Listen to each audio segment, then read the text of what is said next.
श्री शिवाय नमस्तुभ्यम हर हर महादेव। दोस्तों, आप सभी लोग जानते हैं कि 2 अक्टूबर 2024 यानी बुधवार अमावस्या के दिन पितृपक्ष अमावस्या पड़ रही है दोस्तों। और यह वह बुधवार अमावस्या है जो पितृपक्ष महीने में पड़ने वाला सबसे बड़ा बुधवार अमावस्या है, क्योंकि यह पितृपक्ष महीने में पड़ रहा है। और आप सभी लोग जानते हैं कि पितृपक्ष का महीना 18 सितंबर से शुरू होकर 2 अक्टूबर तक। गुरु जी ने कहा कि इस पितृपक्ष महीने का अपना एक अलग महत्व होता है। पितृपक्ष महीने में आपके पितृ इस धरती पर आते हैं और अगर हम उनको प्रसन्न करने के लिए कोई भी उपाय करते हैं तो वह आपसे प्रसन्न हो जाते हैं। तो दोस्तों, इस बुधवार अमावस्या के दिन आपको यह उपाय अवश्य ही करना चाहिए। और दोस्तों, आप सभी लोग जानते हो पितृपक्ष महीने बुधवार अमावस्या का अगर सबसे बड़ा कोई उपाय है तो वह 2 चुटकी काला तेल वाला उपाय है। तो दोस्त इस पितृपक्ष महीने बुधवार अमावस्या के दिन आप लोगों को इस 2 चुटकी काला तिल वाला उपाय को जरूर करना है। बहुत सारे लोग होंगे जिन लोगों ने इस उपाय को ना किया हो, मतलब पूरा साल निकल गया, उन्होंने किसी भी दिन इस 2 चुटकी काला तिल वाला उपाय को ना किया हो। पर दोस्तों, आपके पास एक आखिरी मौका बचा हुआ है जो कि 2 अक्टूबर पितृपक्ष महीने बुधवार अमावस्या के दिन है। तो इस दिन आप लोगों को इस वाले उपाय को जरूर कर लेना, भले ही आपने पूरे साल भर इस उपाय को ना किया हो। पर अगर आपने इस श्राद्ध पक्ष महीने की पितृपक्ष महीने बुधवार अमावस्या के दिन अगर इस वाले उपाय को कर लिया तो आपको इस उपाय को करने का वह फल मिलेगा जिसकी आपने कभी कल्पना भी नहीं करी होगी। इसीलिए आप लोग इस वाले उपाय को एक बार जरूर कर लेना ताकि आप लोगों के हाथ से यह मौका ना जा सके और आपको इस उपाय को करने का फल सके। यह उपाय पंडित जी ने अपनी अभी की ही शिव महापुराण की कथा में बताया है, जिस उपाय को आज हम आपको बहुत अच्छे से समझाने वाले हैं। इस वीडियो को देखने के बाद इस उपाय को समझने के लिए आपको कोई और वीडियो को देखने की जरूरत नहीं पड़ेगी। तो चलिए दोस्तों, उपाय को शुरू करते हैं। देखिए, यह इस पितृपक्ष महीने के बुधवार अमावस्या के दिन यह इतना खास होता है, इतना महत्वपूर्ण होता है गया है। कभी कभी बड़े बड़े पूजा पाठ अनुष्ठान से जो मनोकामना पूर्ण नहीं होते, वह पितृपक्ष महीने के दिन एक छोटे से उपाय करने से ही आपकी मनोकामना पूर्ण हो जाती है। और बहुत सारे लोगों ने इस उपाय को किया भी है और उनको इस उपाय को करने का फल भी जरूर मिला है। अगर आप लोग भी इस उपाय को करना चाहते हैं तो आप इस उपाय को पहले अच्छे से समझ लेना, सुन लेना, उसके बाद करना। आपको इस उपाय का फल मिलेगा और इस उपाय को कर लेने से आपके घर में चाहे किसी भी प्रकार की दुख और समस्या क्यों ना चल रही हो, आपको उसका कारण भी नहीं पता है कि भाई यह समस्या किस कारण से चल रही है। उसका कुछ भी कारण हो सकता है, जैसे पितृ दोष हो सकता है या किसी भी तरह का मंगल दोष भी हो सकता है। तो इस दिन आप लोगों को 2 छुट्टी काला तिल वाला उपाय कर लेना है। यह एक ऐसा उपाय है जिस उपाय को अगर किसी विशेष दिन पर किया जाए तो भाई उस विशेष दिन का जो है वह तो हमें मिलता ही मिलता है, पर हमने उस दिन इस 2 चुटकी काला तेल वाला उपाय को किया है तो हमें उससे भी बड़ा फल मिलता है और फल बहुत जल्दी मिलता है, क्योंकि आप इस उपाय को बहुत ही बड़े और विशेष दिन पर कर रहे हो। तो चलिए अब उपाय के बारे में बात करते हैं, लेकिन उससे पहले आप लोगों को यह जानना आवश्यक है कि आखिर यह उपाय किस समय करना है, किसको करना है और कैसे करना है। तो चलिए हम आगे आपको वीडियो में एक एक करके बता देते हैं। लेकिन उससे पहले अगर आप लोग हमारे चैनल पर नए हैं तो हमारे चैनल को सब्सक्राइब कर लेना और इस वीडियो को लाइक करके कमेंट बॉक्स में श्री शिवाय नमस्तुभ्यम ओम नमः शिवाय जरूर टाइप कर देना। तो दोस्तों, इस 2 चुटकी काला तिल वाला उपाय को हमें इस पितृपक्ष महीने के बुधवार अमावस्या के दिन कैसे करना है, किसको करना है, किस समय करना है और कहां पर करना है, ये सारे सवालों के जवाब आपको इस वीडियो में मिल जाएंगे। और जो ये वीडियो देखेगा भाई उसको 2 चुटकी काला तिल वाला उपाय जरूर करना चाहिए, क्योंकि इस दिन काला तिल का भी बहुत ही बड़ा और विशेष महत्व है। और जब बात आ जाए 2 चुटकी काला तिल वाला उपाय की तो ये सोने पर सुहागा वाली बात हो जाती है और यह एक बहुत ही बड़ा उपाय हो जाता है इस पितृपक्ष महीने के बुधवार अमावस्या का। तो अब दोस्तों, इस 2 चुटकी काला तिल वाला उपाय को आखिर करना किसको है, सबसे पहले हम लोग वह बात जान लेते हैं। तो देखो, घर की जो बड़ी माताएं बहनें होती हैं, उन माताओं बहनों में से कोई भी एक बड़ी माता बहन इस वाले उपाय को कर सकती है। और दोस्तों, अगर आप चाहें तो अपने घर में से सभी सदस्यों को भी इस उपाय को करवा सकते हैं। अगर किसी व्यक्ति की खुद की कोई मनोकामना है, खुद की कोई दुख और परेशानी है जो कि वह अपने लिए ही करना चाहता है इस वाले उपाय को, तो वह खुद अपने लिए भी कर सकता है। बाकी अगर कोई घर में से ऐसा है जो कि अपने पूरे घर परिवार की सुख और शांति के लिए यह वाला उपाय करना चाहता है तो भाई वह भी कर सकता है, उसमें भी कोई वाली बात नहीं है। कहने का मतलब ये है कि इस उपाय को हर एक सदस्य भी कर सकता है और पूरे घर परिवार के सदस्य के लिए घर की बड़ी माताओं बहनों में से कोई एक माता बहन भी कर सकती है। माताएं बहनें अगर घर में उपस्थित ना हो या वह यह वाला उपाय ना कर पा रही हो तो फिर घर का कोई बड़ा सदस्य भी इस 2 चुटकी काला तेल वाला उपाय को कर सकता है, चाहे फिर वह पुरुष ही क्यों ना हो, उसमें भी दिक्कत वाली बात नहीं है। उसके बाद में दोस्तों जो अगला प्रश्न निकल कर आता है वह यह आता है इस उपाय को लेकर कि आखिर इस उपाय को हमें किस समय करना है, सुबह के समय करना है कि शाम के समय करना है। तो देखो, इस वाले उपाय को आप लोग सुबह के समय भी कर सकते हो और शाम के समय प्रदोष काल में भी कर सकते हो। अब अगर आप पूछो कि भाई साहब सबसे उत्तम समय कौन सा रहेगा इस 2 चुटकी काला तिलवा उपाय को करने का, तो हम आपसे बस कहेंगे कि इस उपाय को आप सुबह के समय करेंगे तो ज्यादा बेहतर होगा।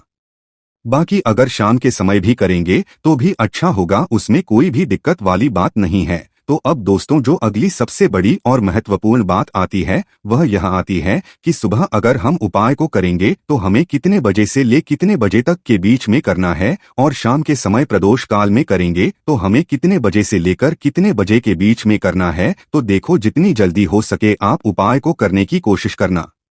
बाकी अगर किसी कारणवश लेट भी हो जाओ, थोड़ी देर भी हो जाए, तो 10 या 11 बजे तक भी आप उपाय कर लेना, पर 12 बजे से ज्यादा देर ही ना हो, ठीक है, इस बात का ध्यान रखना। उसके बाद में दोस्तों अगर शाम के समय प्रदोष काल की बात करें, प्रदोष काल का जो समय होता है वह शाम के 6 बजे से शुरू हो जाता है। मतलब शाम के 6 बजे से लेकर शाम 6 बजे से रात के 8 बजे के बीच में आप कभी भी इस वाले उपाय को कर सकते हो, उसमें कोई भी दिक्कत वाली बात नहीं है दोस्तों। अब देखिए अगर किसी व्यक्ति से नाराज हो जाए, किसी घर से नाराज हो जाए, तो होता क्या है कि घर में धन से जुड़ी समस्याएं आने लगती है। पैसे को लेकर उस घर के लोग बहुत परेशान रहते हैं। जहां पितृ नाराज हो, इसीलिए हमेशा अपने पितरों को आपको प्रसन्न रखना है, जिससे कि पितरों आत्मा को शांति मिले और वह हमेशा आपको आशीर्वाद दें। अब यह जो पितृपक्ष के दिन होते हैं, इन दिनों में जब आप यह उपाय करेंगे जो हम आपको बताने वाले हैं, गौ माता से जुड़ा हुआ उपाय है। देखिए, गौ माता के अंदर हमारे पितरों का ही वास माना जाता है। गौ माता हो गई, कुत्ते हो गए हैं ना, पेड़ों में बरगद का पेड़ हो गया, पीपल का पेड़ हो गया, इन सभी में हमारे पितरों का वास माना जाता है। पक्षियों में कौवा हो गया, जिसके अंदर हमारे का वास माना जाता है। तो ऐसा समझ लीजिए कि जब भी जीवन में दुख बढ़ जाए, कष्ट बढ़ जाए, धन को लेकर आप परेशान रहने लगे, कर्जे जैसी समस्याएं जीवन में बढ़ रही है, आपके घर में संतान को लेकर बहुत दुख है, आप अपने घर के लड़ाई झगड़े से परेशान रहते हैं, घर में कोई ना कोई झगड़ा करता ही रहता है, आप सोच सोच कर परेशान रहते हैं कि कैसे घर में शांति आएगी, कैसे से घर में सुख समृद्धि आएगी। अब यह समझ कि अगर घर में लगातार झगड़ा लड़ाई यह चीजें आपको देखने को मिल रही है, घर में आपके कोई भी व्यक्ति सुखी नहीं है, कर्जा घर में लोगों के सर पर है, तो पितृ आपके कहीं ना कहीं नाराज है। देखिए, पितृ दोष जब घर में होता है ना, तो ऐसा नहीं कि आपको देखने से पितृ दोष दिखेगा, इसका आप अंदाजा लगा सकते हैं घर में होने वाली घटनाओं से। जैसे कि खाना आप खाते हैं या घर का कोई भी सदस्य खाना खाता है, अगर उस खाने में कहीं ना कहीं बात निकलता है ना, या वह खाना गिर जाता है खाते खाते, तब भी आपके घर में पितृ दोष है, यानी पितृ आपके नाराज है। साथ ही साथ अचानक से घर में दुर्घटनाएं हो रही है, पितृ आपके नाराज है। अब जो उपाय आपको बताने वाले हैं, इस उपाय को कर लीजिए, पितृ भी प्रसन्न, और धन को लेकर तो कभी आपको परेशान होना ही नहीं पड़ेगा। चलिए बात कर लेते हैं पहला वाला उपाय में, जो कि पितृ को प्रसन्न करने के लिए है और घर में स्थिर के वास के लिए। मतलब कभी आपके घर में ऐसा नहीं होगा कि आज पैसा आ रहा है और कल पैसा नहीं आ रहा है। ऐसा बहुत सारे घरों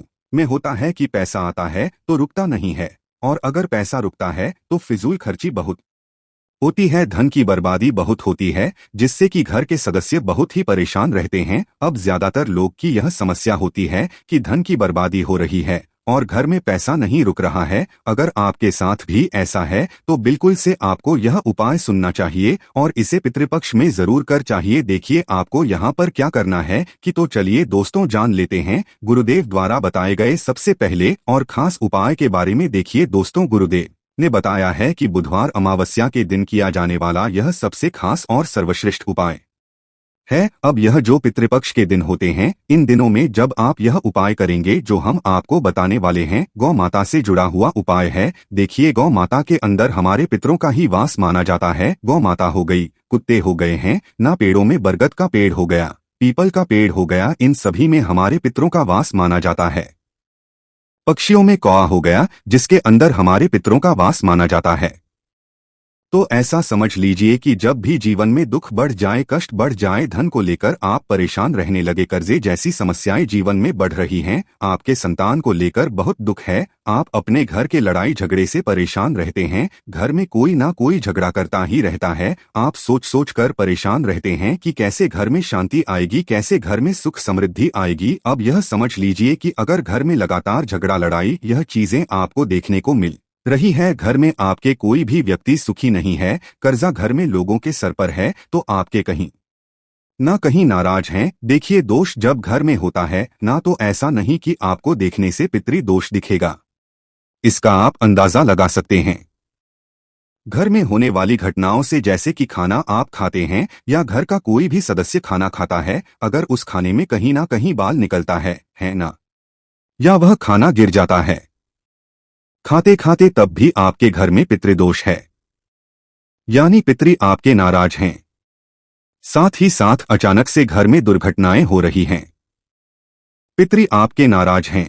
अब जो उपाय बताने वाले हैं, इस उपाय को कर लीजिए, पितृ भी प्रसन्न, और धन को लेकर तो कभी आपको परेशान होना ही नहीं पड़ेगा। जब ये उपाय आप करेंगे तो जो हमारी गौ माता होती है, इनमें 33 कोटि देवी देवताओं का वास भी होता है और हमारे पितरों का वास भी माना जाता है। अब आपको करना क्या है, जिस दिन भी आप अपने घर में पितृपक्ष में अपने पितरों को प्रसन्न करने के लिए उपाय करते हैं ना, जो भी आप उनको में देते हैं, आपको क्या करना है कि अपने घर में मान लीजिए आप पूरी बनाते हैं या खीर बनाते हैं, आपने पूरी लेनी है, खीर लेनी है, या गुड़ भी आप यहाँ ले सकते हैं, और उस पूरी पर रखकर आपको गौ माता को जरूर से पूरी और खीर निकालनी है, या पूरी और गुड़ निकालना है और खिलाना है। क्योंकि बहुत सारे लोग हैं जो गौ माता को नहीं खिलाते हैं। जैसे मान लीजिए पक्षी को रख दिया है, ना को रख दिया और फिर माता को नहीं खिलाया, ऐसा बिल्कुल नहीं करना है। आपको पितृपक्ष में कोशिश करें कि आप गौ माता को गुड़ रोटी या फिर गुड़ पूरी जो भी आप अपने घर में बनाते हैं, सबसे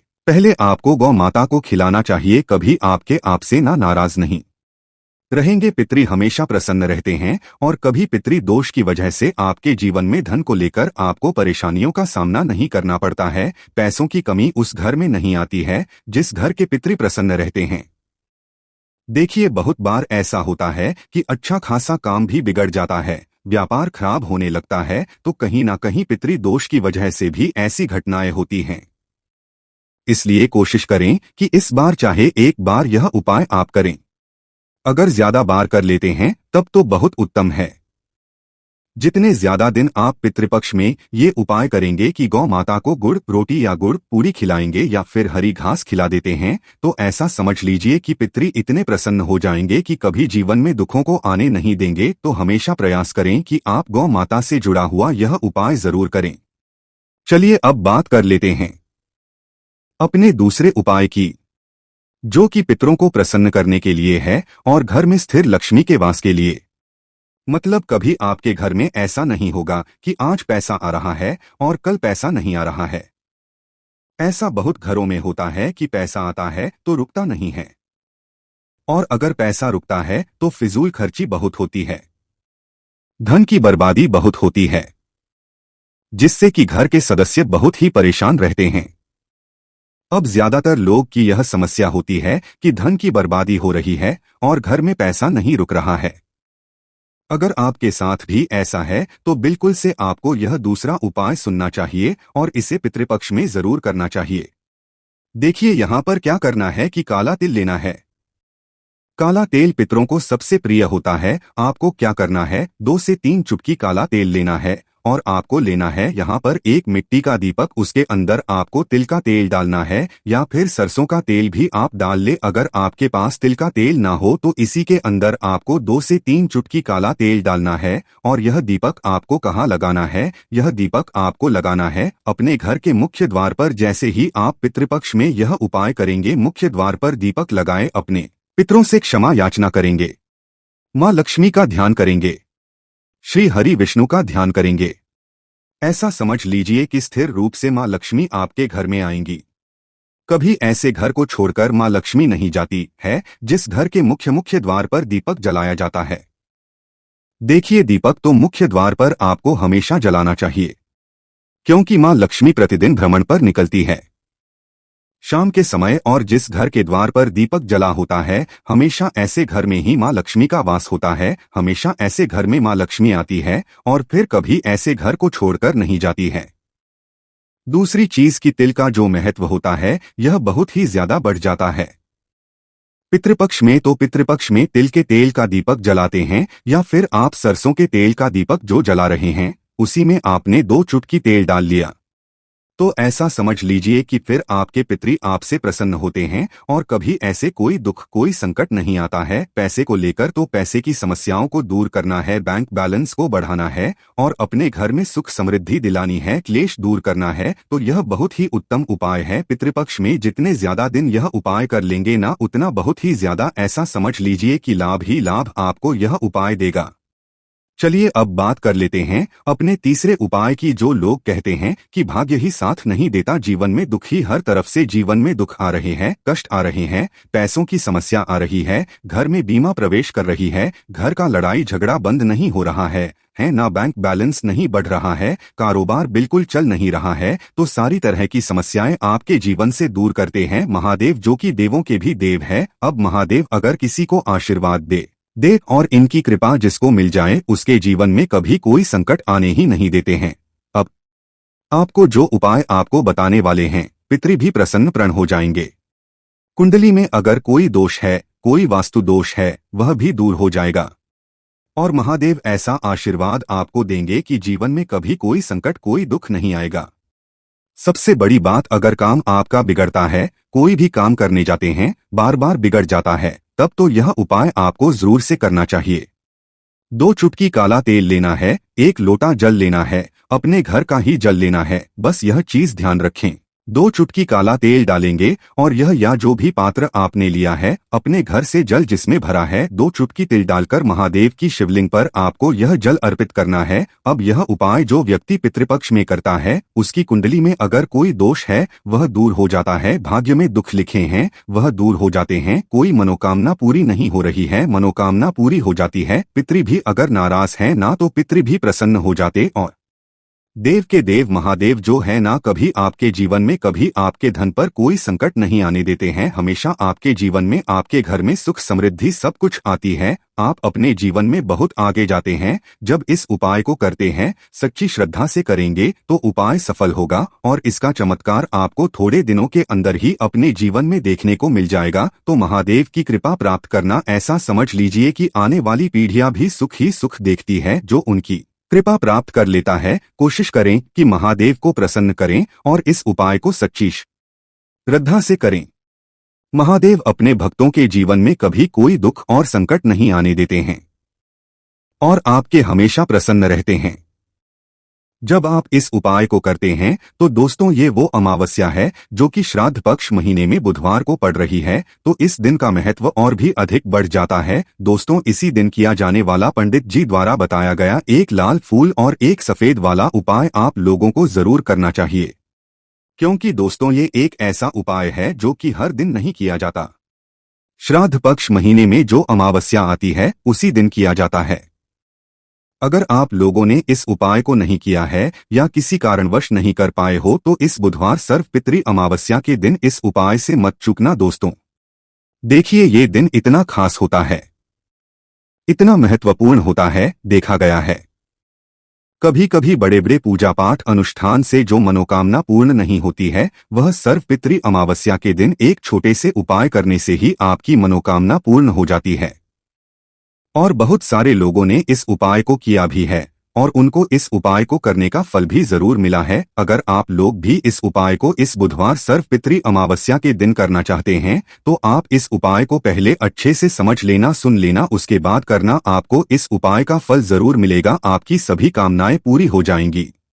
दोस्तों, हम आपको यहाँ पर बता दें कि यह जो 1 लाल फूल और 1 सफेद फूल वाला उपाय है, ये उपाय पंडित जी ने अपनी अभी की सीहोर की कथा में ही बताया है। और इस उपाय को करने से आपके घर में चाहे किसी भी प्रकार की दुख और समस्या क्यों न चल रही हो, आपको उसका कारण भी नहीं पता है कि भाई ये समस्या किस कारण से चल रही है। उसका कुछ भी कारण हो सकता है, जैसे पितृदोष हो सकता है, काल दोष हो सकता है, या किसी भी तरह का मंगल दोष भी हो सकता है, और भी बहुत तरह के दोष होते हैं, कुछ भी हो सकता है। पर आपको इस उपाय को करने के लिए अपने दोष को पता लगाने की भी जरूरत नहीं है। आपके घर में किस कारण से इतनी दुख और परेशानी आ रही है, वह भी आपको पता लगाने की जरूरत नहीं है। बस बुधवार की सर्वपितृ अमावस्या के दिन इस उपाय को कर लेना, क्योंकि इसी एकमात्र उपाय को करने से आपके पूरे घर परिवार सुख और शांति हो जाएगी। आपके घर में अच्छे अच्छे काम होने लगेंगे। आपकी जो भी मनोकामना होगी वह भी धीरे धीरे करके पूर्ण होना शुरू हो जाएंगी। अब हम समझते हैं इस एक लाल फूल और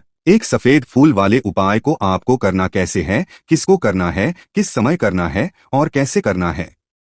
देखो, उपाय बिल्कुल आसान है, बस समझने वाली बात है। ध्यान से समझिए, उसके बाद ही आप लोग जो है इस उपाय को जरूर कीजिएगा। सबसे पहली चीज हम लोग ये समझते हैं कि इस एक लाल फूल और एक सफेद फूल वाले उपाय को इस आने वाली बुधवार सर्वपितृ अमावस्या के दिन किसको करना है।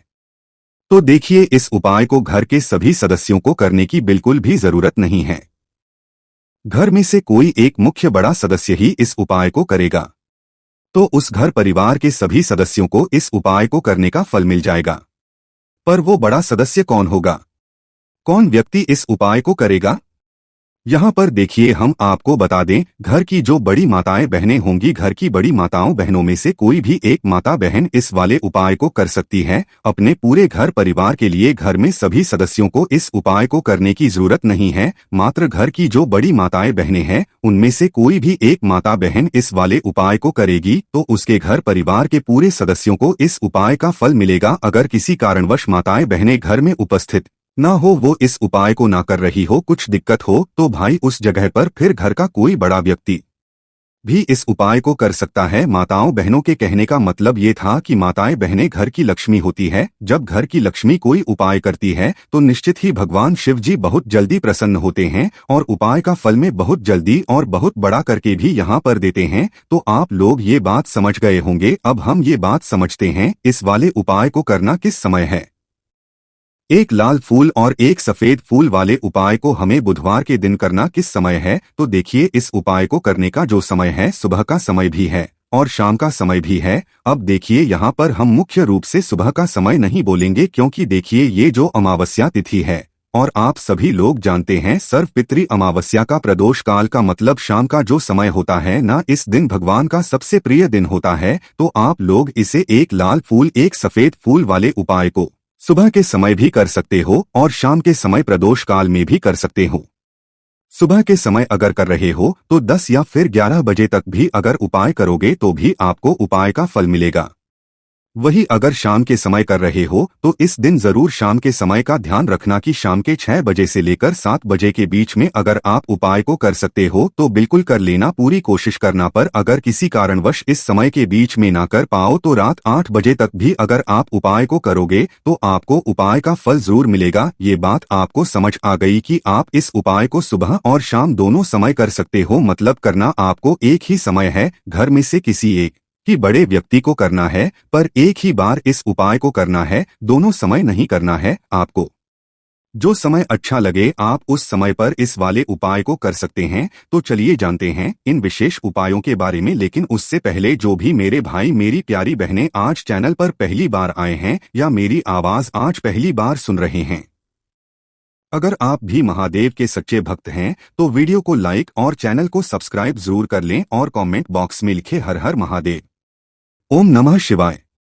देखो, अब सबसे महत्वपूर्ण बात आती है कि इस उपाय को हमें करना किस लिए है। जैसा कि हमने अभी आपसे बोला कि इस उपाय को करने के बाद आपके जीवन में बहुत सारी खुशियां आएंगी, आपकी मनोकामनाएं पूर्ण होंगी, आपकी धन की समस्या दूर होगी, आपकी पैसों की समस्या दूर होगी। अब देखिए, अगर आप लोग सोच रहे हो कि भाई हमें अपना घर बनाना है पर घर बनाने के लिए पैसा नहीं है, हमें गाड़ी लेना है पर गाड़ी लेने के लिए पैसा नहीं है, हम जमीन लेना है पर जमीन लेने के लिए पैसों की कमी पड़ी डीडीएच रही है। अगर ऐसी ही दिक्कत परेशानी या किसी भी तरह की धन से जुड़ी हुई समस्या या पैसों से जुड़ी हुई समस्या अगर आपके जीवन में चल रही है तो यह उपाय निश्चित ही आपके जीवन में बहुत सारे फल लाकर दे सकता है। इसीलिए अगर आपके घर में बहुत ज्यादा दिक्कत, समस्या, परेशानी चल रही है, धन से जुड़ी हुई, पैसों से जुड़ी हुई, धन की बहुत ज्यादा कमी आ रही, पैसों की बिल्कुल आवक नहीं हो रही है, तो भाई आप लोगों को इस वाले उपाय को जरूर करना चाहिए। घर में से किसी एक भी बड़े व्यक्ति को अब इस उपाय में करना क्या है वो सबसे पहले हम लोग जान लेते हैं। उपाय की सामग्री हम लोग सबसे पहले जानते हैं कि इस उपाय में किस किस चीज की आवश्यकता पड़ेगी।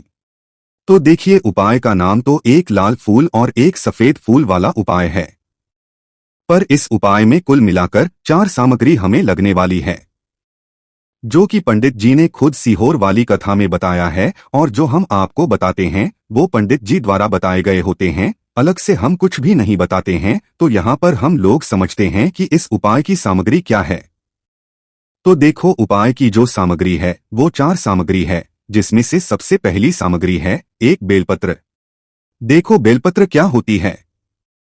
बेलपत्र जो शिव की शिवलिंग पर चढ़ती है। दूसरी चीज है एक शमीपत्र। शमीपत्र वो जो शिवलिंग पर ही चढ़ता है। तीसरी चीज है दोस्तों एक लाल फूल, जो का नाम है, तो एक यहां पर आपको लाल फूल लेना है। अब ये लाल फूल कौन सा लेना है? देखो, शिवलिंग के ऊपर जो लाल फूल चढ़ता हो उनमें से कोई भी एक लाल फूल पसंद कर लेना, और वो कहीं से तोड़कर या कहीं से खरीद कर लेकर आना, और उस लाल फूल को उपाय में प्रयोग कर लेना। उसके बाद में एक सफेद फूल का विशेष रूप से ध्यान रखना, जो सफेद फूल शिवलिंग पर चढ़ता हो सिर्फ वही सफेद फूल लेकर आना, इसके अलावा कुछ मत लेकर आना, लेकिन केतकी लेना। तो एक एक मात्रा में ही आपको ये चारों सामग्री चाहिए, एक बेलपत्र, एक शमीपत्र, एक लाल फूल और एक सफेद फूल। ये चारों सामग्री आप लोग तैयार करके रख लें। प्रदोष काल में या सुबह के समय जब भी आप इस उपाय को कर रहे हैं, जैसे ही आपके उपाय की सामग्री तैयार हो जाती है, तो क्या हम सीधा उपाय को करने के लिए इन चारों सामग्री को लेकर उपाय करने के लिए जा सकते हैं? नहीं, तो यहाँ पर को इस बात का ध्यान रखना है कि हम भगवान शिव जी को प्रसन्न करने के लिए तो जा रहे हैं, हम अपनी मनोकामना को पूर्ण करवाने के लिए तो जा रहे हैं, पर हमें ये दर्शाना बिल्कुल भी नहीं है कि हम सिर्फ अपने फायदे के लिए भगवान शिव जी के मंदिर में आए हैं। इसलिए हम इस उपाय को करने के साथ साथ में भगवान शिव जी की पूजन अर्चना के लिए कुछ सामग्री भी जरूर लेकर जाएंगे। जैसे कि सुबह के समय अगर आप उपाय को कर रहे इस एक लाल फूल और एक सफेद फूल वाले उपाय को, तो भाई सुबह के समय आपको एक लोटा जल लेकर जाना है। जो लोग प्रतिदिन शिव जी के मंदिर जाते हैं, पूजन अर्चना करते हैं, जल चढ़ाते हैं, फूल बेलपत्र सब कुछ चढ़ाते हैं, भाई वो अपनी पूजन अर्चना वैसी की वैसी ही करना। बाकी जो सिर्फ उपाय को करने के लिए जा रहा है, जो कुछ भी लेकर नहीं जा रहा है, उसे कम से कम एक लोटा जल अपने घर से जरूर भरकर लेकर अगर आप उपाय को कर रहे हो, है ना, क्योंकि इस वाले उपाय को आप भगवान शिव जी की पूजन अर्चना करने के बाद ही करना। वहीं अगर बात करें शाम के समय की, अगर कोई व्यक्ति शाम के समय प्रदोष काल में इस वाले उपाय को कर रहा है, तो भाई आपको मात्र एक घी का दीपक तैयार करना है। ये बात हम हमेशा बोलते हैं, शाम के समय प्रदोष काल में कोई कर रहे हो ना, तो दीपक का विशेष महत्व होता है। सर्वपितृ अमावस्या के दिन का प्रदोष काल में व्यक्ति दीपक जलाता है ना भगवान शिव जी के मंदिर में, भाई उसके जीवन से सारी दुख और परेशानियां भी दूर होती है। तो भाई इस दिन दीपक का विशेष रूप से ध्यान रखना आप लोग। अगर आप इस उपाय को शाम के समय प्रदोष काल में कर रहे हो, है ना, ये जो दीपक आप लोगे ये आटे का लोगे। जो आटा आप घुन दोगे उसके अंदर कुछ भी मत डालना, मात्र साधा आटा लगाकर उसे तैयार कर लेना और एक मीडियम साइज का दीपक तैयार कर लेना। वो दीपक ना ज्यादा छोटा हो ना ज्यादा बड़ा हो, है ना। उसके बाद में दीपक आपका तैयार हो जाए तो इसके अंदर जो बत्ती रखोगे वो गोल बत्ती रखोगे। देखो, गोल बत्ती भी 2 तरह की होगी, एक बाजार की और एक घर वाली। तो कोशिश करना अपने घर में जो रुई रखी हुई है उस रुई से आप लोग एक गोल बत्ती अपने ही हाथों से बनाओ। उपाय का फल अच्छा मिलता है, भगवान शिव जी जल्दी प्रसन्न होते हैं। जब हम किसी भी अपने हाथों से परिश्रम करके तैयार करते हैं, तो आपको उस दीपक के अंदर एक गोल बत्ती रख देनी है। इसके अंदर जो चीज आप लोग डालोगे वो डालोगे शुद्ध देसी गाय का घी। इस बात का विशेष रूप से ध्यान रखना, शुद्ध देसी गाय का घी ही डालना है, तेल वगैरह नहीं। आज के दिन तो मत डालना, अमावस्या के दिन, क्योंकि भगवान शिव जी का सबसे प्रिय दिन और प्रिय समय पर हम लोग इस वाले उपाय को कर रहे हैं, तो शुद्ध देशी गाय का घी इतना डालना कि वो दीपक कुछ समय तक चल सके, ना बाजार वाला मिलावटी घी डालना, ना भैंस का घी डालना। शुद्ध देसी गाय का घी आपको ढूंढने में थोड़ी मतलब मेहनत लगेगी और महंगा भी मिलेगा, पर गाय के घी से भगवान शिव जी प्रसन्न होते हैं और उसी शुद्ध देशी गाय के घी से घर में बरकत भी बनी रहती है और हमारे घर में सुख शांति भी बनी रहती है। इसलिए इस शुद्ध देशी घी को अपने घर में हमेशा रखा करो। वो भगवान शिव जी के कार्यों में भी उपयोग में आता है और उपायों में भी हम लोग प्रयोग कर सकते हैं। तो यहाँ पर आपकी सारी तैयारियां हो चुकी हैं। उपाय को करते समय शुद्धता का विशेष रूप से ध्यान रखिएगा। सुबह कर रहे हो तो भाई सुबह तो आपको स्नान करना ही करना है, बाकी शाम को कर रहे हो तो शाम को मात्र हाथ मुंह धोकर भी आप लोग इस वाले उपाय को कर सकते हो, कोई दिक्कत वाली बात नहीं है भाई। उपाय की पूरी तैयार करके और पूजन सामग्री लेकर आपको भगवान शिव जी के मंदिर पहुंचना है, जो आपके घर के पास में हो, जहां पर शिवलिंग विराजित हो, शिवालय हो, वहां पर आप लोगों को पहुंचना है। और जैसे ही आप भगवान शिव जी के मंदिर में पहुंचते हो, वहां जाकर ही उपाय शुरू नहीं करना है, पहले आपको भगवान शिव जी की पूजन अर्चना करना है। पूजन अर्चना कैसे करोगे? सुबह के समय गए हो तो एक लोटा जल वगैरह जो भी पूजन सामग्री लेकर गए हो, उससे पहले पूजन सामग्री आप मतलब पूजन भगवान शिवजी की कर लो। जो व्यक्ति सिर्फ एक लोटा जल लेकर गए हैं, वो शिवजी की शिवलिंग पर मात्र एक लोटा जल एक धारा से धीरे धीरे करके चढ़ा लो है ना। अपनी पूजन अर्चना आप लोग जो है पूरी कर लो पहले। उसी के बाद अगर आप शाम के समय कर रहे हो तो पहले जाकर बैठना है भगवान शिवजी के शिवलिंग के पास में। आप जो दीपक तैयार करके लेकर आए हो, उस दीपक को पहले जलाना है। ये जो दीपक आप लोग जलाओगे ना, ये किसी और की से मत जलाना, अपनी ही माचिस अपने ही घर से लेकर आना और इस दीपक को अपने ही माचिस से जलाना। अगर आपने मंदिर की माचिस या किसी और की माचिस ले ली इस उपाय को करने में, इस उपाय का फल उस व्यक्ति को भी बहुत मिल जाएगा। इस बात का ध्यान रखना, अपने घर से अपनी ही माचिस लेकर जाना और इस दीपक को जलाना। दीपक को जलाने के बाद भगवान शिव जी की शिवलिंग के पास में रख देना। शिवलिंग के इतना पास में मत, भगवान शिव जी को आंच लगे, थोड़ी सी दूरी बनाकर ही जो है इस दीपक को शिवलिंग के पास में आप लोग रख दीजिएगा। अब जैसे ही आपकी पूजन अर्चना हो जाती है, भगवान शिव जी के शिवलिंग के सामने या आसपास कहीं पर भी बैठ जाइए उपाय को करने के लिए। और उपाय को करने से पहले आप लोग अपनी वो चारों पूजन सामग्री निकाल लीजिए। उपाय की जो सामग्री है वो निकाल लीजिए और भगवान शिव जी के शिवलिंग के ऊपर एक माता अशोक सुंदरी जी का स्थान देख लीजिए। माता अशोक सुंदर जी का जो स्थान होता है वो जलाधारी के ऊपर होता है, जलाधारी के बिल्कुल बीचों बीच में होता है। आप लोगों ने देखा भी होगा शिवलिंग की जलाधारी होती है, जलाधारी के बिल्कुल बीचों बीच का जो स्थान होगा वो माता अशोक सुंदर जी का स्थान होगा, क्योंकि यहीं पर हमें ये जो है उपाय को करना है। सबसे पहली चीज, अब हम उपाय को करना शुरू करते हैं।